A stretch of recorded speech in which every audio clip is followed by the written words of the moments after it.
And SEC Commissioner Greg Sankey is not happy about what he alleges were coordinated statements from the ACC Commissioner and the Big 12 Commissioner. Sankey just unloaded on both of them. You're talking ball with the ACC Squad, sponsored by Game Time. From Florida State to North Carolina, from Syracuse to Miami, and from NC State to California, it's the local experts of the Locked On Podcast Network, bringing you scoops, breakdowns, and the most comprehensive preview of the upcoming ACC weekend. Hang on, it could get loud, it could get heated, and it will definitely be fun. Squad up, you're part of the ACC Squad. We assemble the squad. I am Alex Donno from Locked On Canes. We got Jackson Holzer from Locked On Syracuse. We got Morgan Thomas from Locked On Clemson. And we have Kenton Gibbs from Locked On Wolfpack. Thank you so much to the everydayers for making the squad your first listen and your first watch today. Today's episode is brought to you by FanDuel. Right now, new customers can get $200 in bonus bets when your first $5 bet wins. On this loaded squad episode, we will talk about playoff straight seeding, how that affects the ACC. We've got anonymous quotes from ACC coaches who got a chance to critique, compliment, and sometimes bash their rivals a little bit. What happens when the gloves come off? Greg Sankey, commissioner of the SEC, I should say, took the gloves off at SEC spring meetings this week. So he was asked about comments that ACC Commissioner Jim Phillips and Big 12 Commissioner Brett Yormark made that seemed like coordinated comments they made to CBS Sports about how, they unanimously voted for the straight seeding of the college football playoff, which Jim Phillips, ACC Commission, admitted this is probably detrimental to our league. But in his words, we voted for this for the greater good of college sports. Yormark said something similar. And Greg Sankey took that as kind of a subliminal shot that, hey, we're trying to vote for things that are for everybody's greater good. Well, you guys over there in your ivory towers in the SEC and the Big Ten are maybe thinking about yourselves. That's the way Greg Sankey took it, saying, I don't want to be lectured from others about the good of the game. I don't lecture others about the good of the game. And he goes on to talk about how he has championed inclusivity in the college football playoff, basically saying, I've done so much for you guys, and now you stab me in the back. Jackson Holzer, I'll let you buy the first round on this one. So here's the thing. He's not really supposed to care about the other conferences, is he? He's the SEC commissioner. And the SEC is the most powerful football conference out there. Of course, that was his response. He wants to do what is best for the SEC. He does not care about the ACC. He does not care about the Big 12. He doesn't even care about the Big 10. You want to argue that he might care a little about Ohio State and Michigan? Independent Notre Dame? Schools that would be probably quote-unquote worthy of joining the SEC because, geography doesn't matter in conference realignment anymore. Sure. But other than that, I take it as he doesn't care. He's the SEC commissioner. Now it's on the other commissioners to butt in and try to overrule him. I'm sick and tired of being sick and tired of this guy. I'm tired of him. I'm tired of all the SEC head coaches. I'm sick of all of it. I have never seen a more whiny group of people who consistently get their way. And mind you, this is the ACC squad. We have to deal with Florida State fans. And I still have never seen a more whiny group of people that are consistent. Oh, woe is me. Oh, y'all are always being so mean to me. At the end of the day, regardless of what the voting was for or people lecturing you on, oh, you need to do what's best for the game, guess what? You got what you wanted. You got it. I don't understand. This is the most frustrating, confusing thing in the world. We have already been over this. Oh, it's different leagues, not just, it's like we're in different leagues, not just different conferences. And then they went out there and laid an egg during bowl season. We got head coaches. We got head coach Kalen DeBoer. And I normally I apologize to my grandmother, but I'm not going to do it today. I'm sorry, Granny. I done had enough of DeBoer. I done had enough of him. Do y'all want to guess where Alabama's strength of record ended them at the end of last season? Y'all want to guess? Y'all want to take a guess? 20th? Okay, close. What we got? What we got, Donno? Help me out. 22nd? Morgan, help me out. Where we at? Yeah, I'm going to say close to 2030. Okay, so all of y'all were a little bit off by a little bit. 17th. What the hell are you complaining about not being in the playoff for? You wouldn't have made it, even if it was a 16 team. Where was SMU in that? Where was SMU? SMU, in terms of strength of record, oh boy, it just closed that window out that I had open. But I will pull that up for you and give you that information in the next segment. But I'm going to tell you, this is flatly embarrassing to always see these guys whining and complaining when you got what you wanted. I'm sorry. I'm one of those kids. My mom did not make enough money to give me everything I wanted. So sometimes the stuff that she did give me came with some lecture about responsibility of taking care of the thing. And guess what? I would sit through whatever lecture because, hey, I don't care. I got a new toy. I got new shoes. I got the new console. I got it for SMU. I don't know if you're going to be too happy about it. They are 18th. They're one spot behind Alabama. I mean, listen, either way, what a tragedy that they didn't get in. Oh no, Alabama complaining so much. You were one spot ahead of them. And either way you cut or slice it, all this different leagues type of stuff and strength of schedule, you would think they would be top 10 in that. No, Alabama was 20th. So again, stop this madness. Stop all this. We play just such a different schedule. And no, you don't. Yes, you play a harder schedule most ACC teams. I'll give you that. But let's stop this nonsense of, oh, it doesn't matter who you beat. Don't lose to Vanderbilt. That's it. Don't lose to Oklahoma. There you go. That's the whole deal for you. If you win those two games where you're favored by more than 2 touchdowns, you get in the damn playoff. Well, we go back into, Greg Sankey's comments, and I just keep saying kind of what Jackson had mentioned earlier. You want your conference commissioner, the head dog, the figurehead, to basically be selfish for your conference.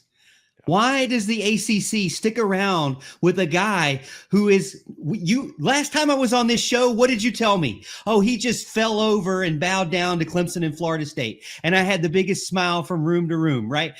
Because he bowed down. And what did he do again? He's now voting with the same thing with everyone else. He didn't have a different vote, but he says, I know we didn't have a different vote, but guess what? My vote was about the college football as a whole, not just my league, which, he's just saying that because he knows 2 years down the road, the SEC Greg Sankey's already mentioned in this conference that he said, we're going to get at-large bids because we'd rather have at-large bids than the 4 guaranteed bids that were out there, because he feels like they're going to get 6, 7, 8 at-large bids, which is honestly not that crazy because of how the rankings go. But what that comment, I want to pick that up. Greg Sankey, he's politicking when he says stuff like that, like, oh, you guys are complaining about getting 2 auto bids and us getting 4 auto bids. Well, I'm throwing you crumbs because if we did just, straight up seeding, we would get there would be no ACC in the playoff. It's like he's able to frame these arguments as if every concession, as tiny as they are in reality, every little concession he's giving to the ACC and the Big 12, he's making it seem like, hey, we don't have to do this, guys. Like, he was talking about like pressure from, SEC members, which are kind of his bosses. Like he has to, balance what the presidents and the chancellors tell him that, like basically implying that the SEC wants to just do their own playoff without anybody else involved, as if that would be the best thing for college football. I mean, listen, I know that there's a big SEC bias, but does any true college football fan, at least one who doesn't root for an SEC team, and even a lot of them who do you really want to have an SEC-only playoff? Do you really want to exclude every other team, every other meaningful brand in the country? He makes it seem like, oh, we would do just fine with an SEC-only playoff. How sweet of me to include the rest of you guys in our SEC Invitational. The only reason why they're including the other teams in this SEC Invitational is because they want to get Ohio State and Michigan and some of the other big-time power programs that they believe are on their level anyway. Yeah. Like that's really what it comes down to. He really only cares. Why? Yeah, Morgan. Why does Jim Phillips only like the greater good of the game? Why? Can you stick up for the ACC for once, dude? Like for once. We got this Sankey guy out here. He's politicking. He's twisting his words, and he's making you believe like, oh, I am doing what's straight or good for the game, but in reality, he's not. And our commissioner's just like, yeah, we're going to fall right in line with him. We're going to fall right in line. Like, what is this? Yeah, it's rough. And then, of course, going back to what you were saying, Jackson, about Alabama and the playoff. I mean, Greg Sankey has said it's clear in this format. It's clear that not losing is more important than playing quality opponents, right? I mean, hold on. Is it not losing a pretty important part about qualifying for playoffs? Like, I get it. Winning big games is important. Not losing games is also important. Not losing to Vanderbilt and to Oklahoma. I'm going to make this about Syracuse for a moment. Forgive me. But you know that Syracuse and Alabama finished with the same records last year?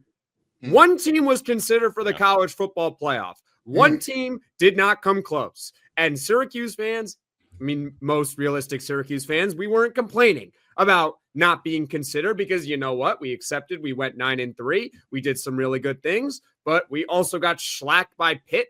We lost to Stanford and also lost to Boston College. That's not playoff worthy. There was another 9-3 team in Alabama who was one team away. One. That's it. Why do you think they got consideration for the college football playoff at 9-3? And again, I want to know more than anything else, if we're talking about, you went through such a murderer's row, well, surely the teams that beat you must have performed extremely well out of conference, right?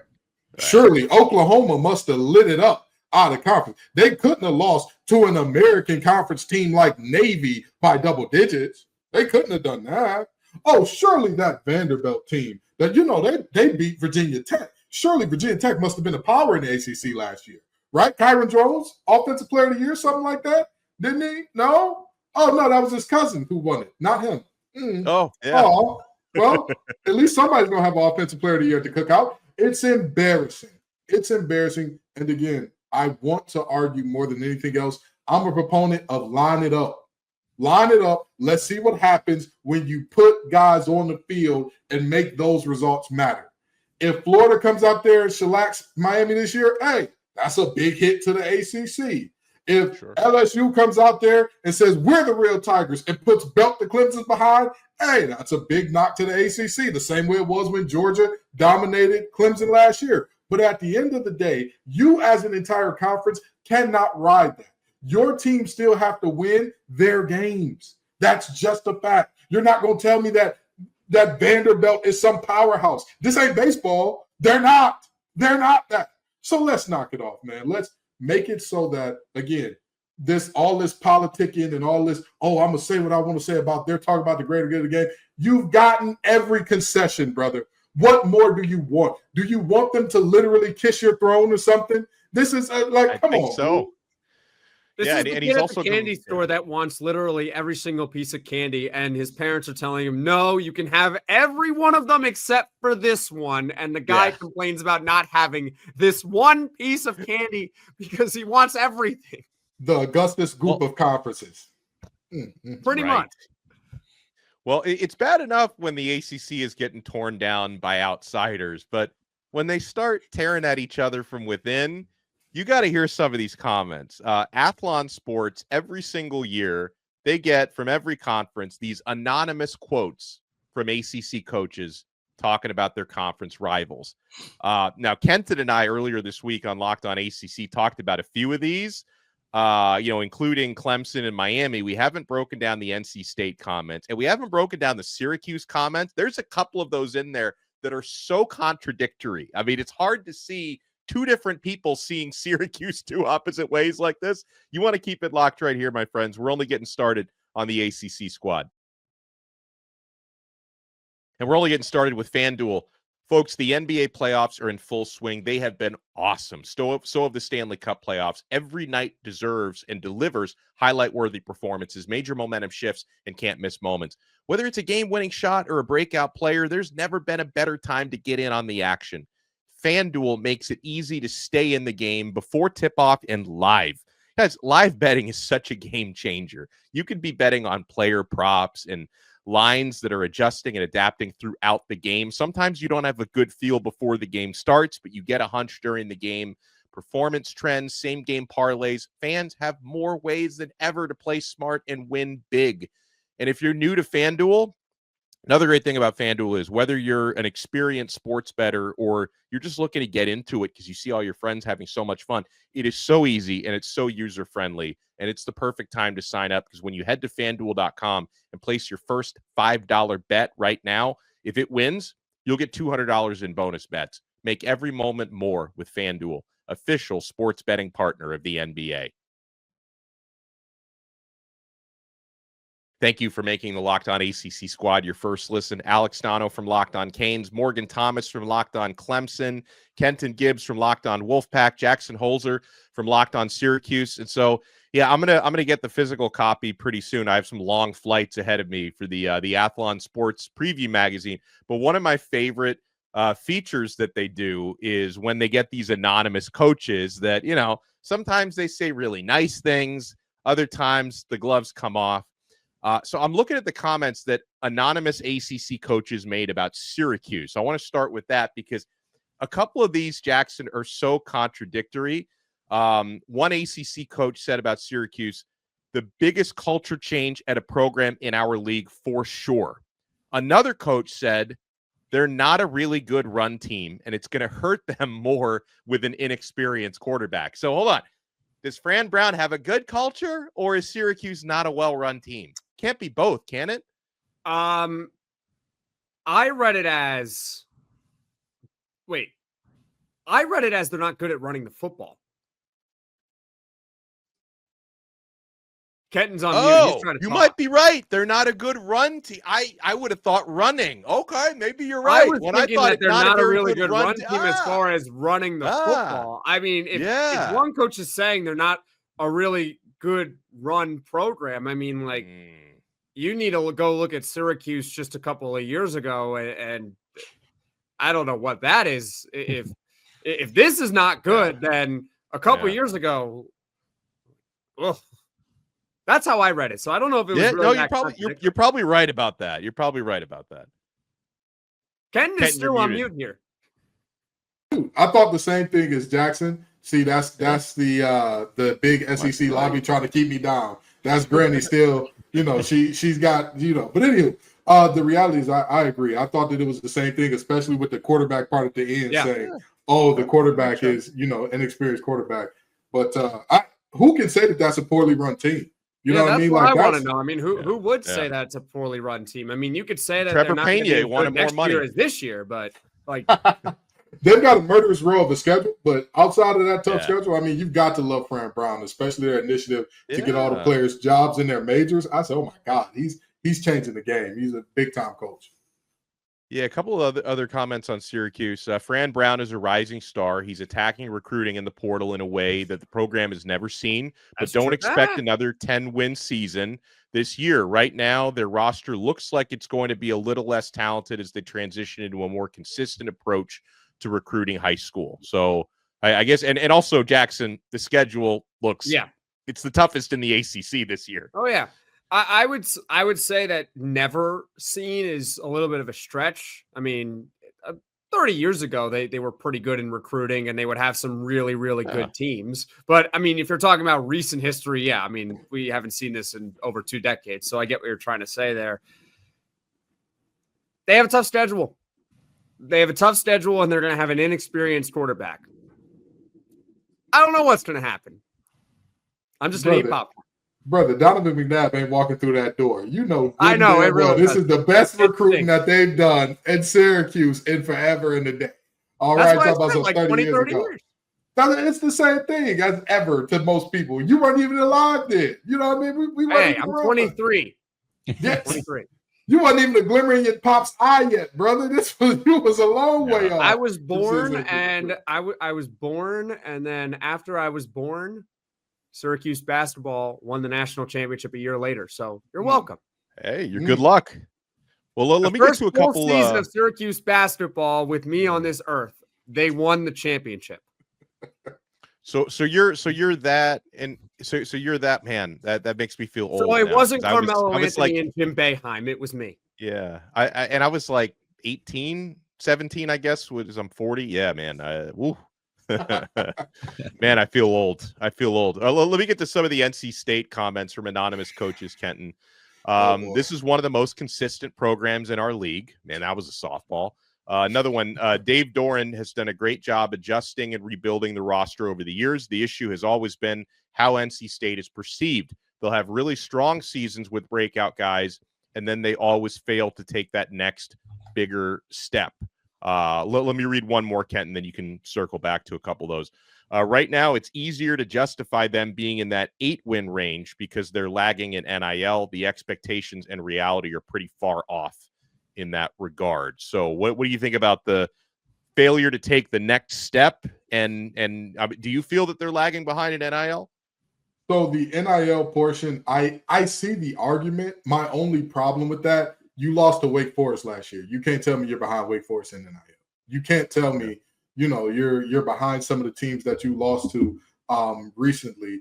And so that's my problem there. But I will say about the Doran has breakout years and teams with momentum and all that, they just can never take that next step. I 1,000% agree. Doran has undoubtedly raised the floor of NC State. I don't think that anybody in their right mind could make an argument against that. But I think the other part of that is, has the ceiling been raised? I would argue no. I would argue the ceiling for NC State before he got there, their best year was going to be a 9, maybe. Actually, no, we only have 2 double-digit wins in school history, I want to say. So the ceiling before he got there was 9. The ceiling is still 9. Yeah. He is a floor raiser. And that there's something to that, because like I've always said about, I remember when Dan Wolken of, I believe it's the Associated Press, said that, NC State signed this extension, says that 8 wins a year is enough. And I've said about NC State, just like 90% of the rest of schools in America, 8 wins a year will get your coach a statue at almost every school, right? Like, we've got a mix of half and half. 8 wins a year at Syracuse, you're getting a statue. 8 wins a year at NC State, you're getting a statue. Clemson and Miami, you're going to get fired, sure. But 8 wins a year at a good chunk of schools, you'll be just fine. And honestly, before Dabo, 8 wins a year at Clemson, you would have been fine for quite some time. Yeah. So, I mean, it's one of those situations where Doran is a known commodity, but NC State fans are clamoring for that next step. And I think that there is some truth to the NIL in terms of, if you want to compete on a national level, if you want to take that next step, it costs what it costs to win a championship. And only Dabo seems to be the coach who's figured it out without spending big. He's the only one that you're looking around like, well, damn, are they spending any money? Everybody else, it's, Katie did. Well, and Morgan, you can correct us if we're wrong on that, because I have seen some rumblings that Clemson is getting into the NIL game a little bit more. And obviously they're getting into the portal game a little bit more because they brought in a few guys, which is never something they've done in the past. I think first of all, kind of piggybacking off of what Kenton was saying about NC State, just from an outside looking, perspective looking in, and I'm not a fan of Dave Doran at all because I can't be, I'm not allowed to be, but, and I don't want to be. But, I do agree that his ceiling is 9 wins. He is a year in, year out, 9-win, at best coach. And that's not a bad thing to say at all, because that is, if anything, consistently successful in college football, which is difficult to win games consistently like that and not have, a huge up and down season like we see with other teams out there. The notion that Clemson doesn't use NIL is kind of, misinformed, because Clemson, has been using, since it's been available, has been using NIL to its max potential. The big way that they were using it before was with retention 100%. And that's where we're seeing a little bit of a shift away from Dabo's philosophy to begin with. I believe originally he said, hey, I'm not going out and I'm not using money to recruit anybody. and I'm going to use it to retain guys who already have the jersey on, which did really well because most of the guys who were transferring out were not like Concepcion type level players or quarterbacks that were your starting quarterbacks like other places you see around there. So I think his initial approach was heavy on retention, which he paid Will Shipley, he paid Cade Klubnik, he paid Phil Maffa, and a lot of guys, big time. And then when you get guys like Peter Woods in the mix, we know that it wasn't, he always says, I don't lead with that. But we know for a fact that Peter Woods was being paid immediately as he got on campus. So, there seemed to be a little bit of a shift from 100% retention of guys who were already on the team to, okay, we can do freshmen. And then now this year it's, all right, maybe he's not an adapter, a quick adapter or an early adapter like you would be the first guy out there to buy the brand new iPhone, right? But maybe he takes a little bit longer than fans would like. Maybe 3 or 4 years was a little bit of a delay because there was some frustration there, especially from me too. But now we're seeing, okay, now he's opened up to the fact that, hey, I'll go into the portal and, I'll be okay with giving some money to some guys who don't already have the uniform on because, he's paid those guys. I mean, he was in competition directly with Will Helt with Texas A&M. There was no way that he was winning that just straight up. And so there's opportunity out there for him to continue to grow. I'm curious to see how it'll go, but the fact that he's stuck in his ways is obviously not true. I mean, he had an initial philosophy, even with the coaching staff hires, promote from within. Well, it took a couple of years, but he's changed from that. And he went back to a more traditional route of getting the best possible out there. Same thing with the roster, all about retention. Now he's kind of, adjusted, albeit slowly, but he's done that. But Morgan, I think that the biggest thing, and I'm sorry, I know we got to go to break here, but I think the biggest thing that I was saying in terms of they're not a big spender in terms of their caliber. I'm not saying they don't spend at all. I'm saying for the caliber that they're at, right? That's a playoff team. Look at all the other playoff teams. Ohio State, record type of deal. You look at Notre Dame. Everybody knows how much they paid Riley Leonard and even the quarterback before them, Sam Hartman. You look at the situation that you have with almost every other team that is in the playoffs consistently. Clemson is the only one that you don't hear, oh, they're throwing money backs. They're doing it big as opposed to everybody else. That's all I was saying. I'm not saying they don't spend, just not the level. If you look at it from that, if you look at it from that perspective as a total, then I completely agree with you. I don't know if Dabo Swinney will ever be that guy that goes out and drops double digits for one single player. I think that would be if he had to get to that level, then I think that's where he would consider retiring. Yeah. Other coaches have. I mean, it's not when we come back, I got to get you guys' reaction to the team that got hit the hardest. I mean, one program I thought would get hit harder was Stanford, because Stanford's over-under is like 3.5 wins this year. I thought they'd get hit harder, but a different program in that part of the country got absolutely slammed. You want to keep it locked right here. We're not done yet on this episode of the Locked On ACC Squad.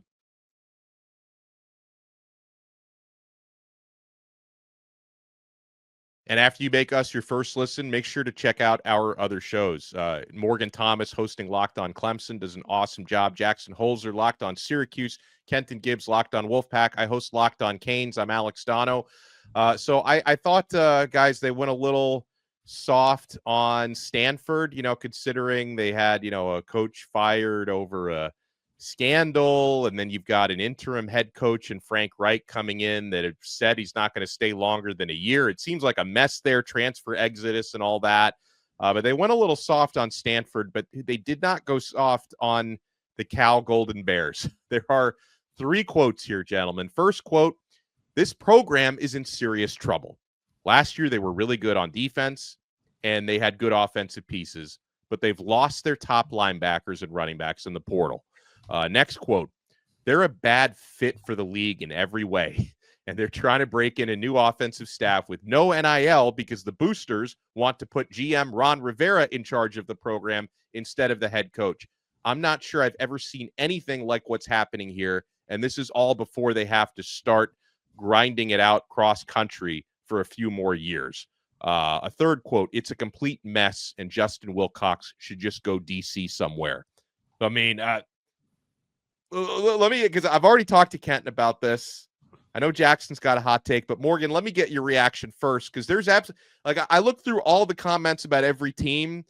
Every other program, someone found, at least one person found one nice thing to say. With Cal, you've got apparently a power struggle between the GM and the head coach. They're a bad fit for the league. Their head coach should go DC somewhere. Created by the boosters. Created by the boosters. That's who created the power struggle. Yeah. You know, it makes you appreciate what you have at Clemson with the consistency and the trust that you have at the university. And, you know, I'd like to keep on whatever that craziness is on the West Coast, like just kind of keep it over there. You know, obviously a lot of controversy about bringing them in the ACC in the first place because they're not anywhere near the Atlantic coast at all. You know, so I don't know. I think that a lot of this stuff, that's kind of what you're probably going to see more. And maybe it's always been this way, but as Jackson said, there's a lot of behind the scenes planting of this controversy and a lot of money behind the scenes pushing some things and narratives that they want.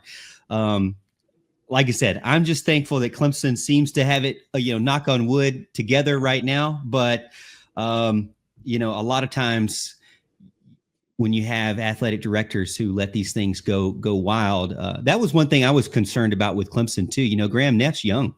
I mean, I think he's maybe early 30s or not early 30s, but excuse me, early 40s. And so just how he would be influenced by outside sources there as well on the decisions that he would make. And I think overall from the coaching staff altogether, allowing Dabo Swinney to be who he is and not kind of forcing certain hands, because there was a lot of outside, push and pressure on Dabo to change his ways and change his values. I think it's been good for Clemson to kind of have some consistency and trust in their coaching staff. But, like I said, I keep that stuff on the Pacific time zone over there. Go ahead, Jackson. I don't really know if I have a hot take, but I just want to poke holes in this for just a little bit here. They mentioned the cross-country stuff for a few more years. Am I the only one that downplays it? Especially in football. How much do you really travel in football? 6 games a year? What are we doing here? I understand that they're not a geography. They're not a good fit. Neither is Stanford. I get it, but it's really overblown. This East Coast, West Coast, all the travel. I mean, we have airplanes, guys. We have airplanes. It's 2025, not 1925. I don't even think that are they flying commercial? I doubt it. Charter, probably. Yeah, they're not. Usually it's the big planes charter. Yeah. Oh no. Yeah. I'm going to cry out for Cal and for every team that has to go to the West Coast. I'm sure a lot of those players and maybe even some of the coaches have NFL aspirations, right? Yeah. You know what you got to do in the NFL? Travel. Go coast to coast. It's not even an option for you. You're doing it every year, no matter what, because you're going to play another team in the league. One way, shape, or form, you're going to travel West Coast or East Coast. So, the cross-country stuff, I really just I don't really care about it. Now, wait a minute now. Jackson, as a former student athlete myself, I think you're greatly undervaluing what that means. That is, don't get me wrong. Yes, from the physical aspect of travel, it's not that hard because, like you said, we have planes, trains, automobiles, all that good stuff that were not in existence in 1925, sure. Or not at the same rate in 1925, sure. But this is still a very arduous task in terms of you're taking some very long flights. You're going to places that your players are not familiar with in any way, shape, form, or fashion. That is a bigger deal than it's nothing at all. I mean, generally, when you see teams that have thousands and thousands of travel miles in college, it doesn't bode well for them all the time. The main teams that can get away with that is a team like Notre Dame that, their schedule, they're playing like 8 teams that are the Island of Misfit Toys Community College next year before you see or after you see a couple real teams to start that thing off. So I do think that travel part of it is a big deal, but I think more so than anything else, does any other ACC team have a power struggle between the GM and the head coach? I don't know. I mean, that's the part to me where I'm like, oh, y'all really don't fit. This is some foolishness, and I'll tell you. Where would you fit? What conference would you fit in with a power struggle? Like that's just not a good way to do business. I mean, that's fair. That's fair. Like, oh, he's not a good fit for the ACC, but he'd be great in the Big 12 with that power struggle you got there, because that's all the Big 12. No, I don't know. I mean, if that's what another conference does, then you're just not doing it right. That's true, but no other conference outside of maybe the SEC would they have worse travel problems than they do in the ACC. Like that, I don't think there's in the Big 10. At least you have a few schools where you could end up playing a bunch of schools that are either up the West Coast or in the Central Time Zone. In the ACC, everybody, you're coming 3 hours every single time you're traveling, except maybe Louisville. They might be on Central Time, but even them, I think they're on Easter. So SMU, I think, is on Central Time. Oh, SMU. Okay, yeah. SMU. So you got 2 games max where you get the Pacific time that you're in or Central Time, but everything else, every time you travel, you know, that's tough. But I will say, when you compare travel miles to your boosters creating a power struggle between your GM and your coach, the travel seems like the least of your problems. Yeah, I really wouldn't worry about it. Yeah, I don't want to hear about the travel. I don't. With all due respect, I just don't. I don't have the time to really care all that much about the travel. We got to get Lawrence Ross back on the show, because they got travel problems, they got transfer problems, they got offensive coordinator problems, they got running back problems, they got linebacker problems, they got every problem you can imagine. We need to get Lawrence Ross, Cal Superfan, back on the show to see what the priority of problems are. I've tried recently, but see, Lawrence Ross is also an award-winning author and lecturer. So I hit him up recently, and it was during like the busy part of his lecture season. I'll hit him. I don't know when. It's probably ended now with the academic year. So I'll hit Lawrence up again. Maybe listen, Lawrence, you hired him from the show. Relocate. Lawrence is hiding from the show because he knows his team got all these problems. Come on, I have to come on here when Grayson McCall got hurt, and that was embarrassing NC State. You come on here now that y'all ain't got no running backs. They ask you if you got eligibility, Lawrence. Come on the show. Well, I mean, that'll be he could set the record straight on Cal. I appreciate everyone who makes the Locked On ACC Squad your first listen and your first watch today. Again, make sure you check out Locked On Syracuse, Locked On Wolfpack, Locked On Clemson, Locked On Canes. Make sure you check out the Portal. Our friend Brian Smith, who not only hosts Locked On Seminoles, but he hosts the Portal podcast, one of the newest pods on the Locked On family. Brian Smith talks about everything, all the big issues in college football, recruiting, NIL, transfer portal. He breaks it down on a national level. So make sure you make that your next listen. And we'll talk to you again next time on another episode of Locked On ACC right here on the awesome Locked On Podcast Network. Your team every day.